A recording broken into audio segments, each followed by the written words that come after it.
March 2021. A year ago, the world went into lockdown and seemingly everything would change over the course of the next several months. My family was finally getting ready to live in a house after their tremendous sacrifice over the previous 3 years. Living in a 560-foot metal shop in an RV was not very fun, but I know we'll look back and cherish moments and better comprehend the reasons we went through that time. I think because of it, we much more appreciate the land you see me working than we would have, and maybe more than others might understand. Kaylee has been an absolute champ. She doesn't need my praise in this or any video, and in fact, we both think it's corny when other couples have to publicly praise each other, but I literally know no other man who could honestly say his wife would endure what mine has. So loyal to myself and my dreams that it makes me feel incredibly selfish at times. We sold our house in February of 2018 and decided the money we made off of it would give me enough time to build the element into an income-producing business. In my mind, this was my last attempt at entrepreneurship. If I failed this time, I'd just go find a job and quit dreaming. For 20 years, part of these dreams has been to own my own deer hunting property. Every year I live, the dream property gets smaller. But when I started, it was several thousand acres in the brush country of South Texas. I'm realistic now, but just barely, so I've whittled my options down to under 30 acres in dairy country right here in the town I grew up in. I haven't yet spent a year with the property, and I can tell that it's such a blessing.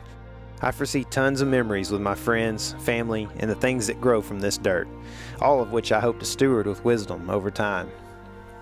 Summertime in Northeast Texas can be brutal. We get Gulf winds that bring tons of humidity and scorching temps that often see triple digits. Outside of the freaky Snowmageddon last February, we usually see the highest stress period for wildlife in the late summer. Water is the limiting factor on most properties around here, though we're not nearly as dry as most of the rest of the state. Luckily, I have a very small pond on my land, but with that water comes pigs. They'll relocate the baddest of bucks, so I had to find a solution. I kept pressure on them as they showed up and eventually mustered up enough money to get a couple of hog panels so that I could feed deer and keep down the social stress from the hogs. Going into the season, I could see my plan was working, and I felt good about my chances of having a shooter buck show up. I had no clue, though, what would happen once November rolled around.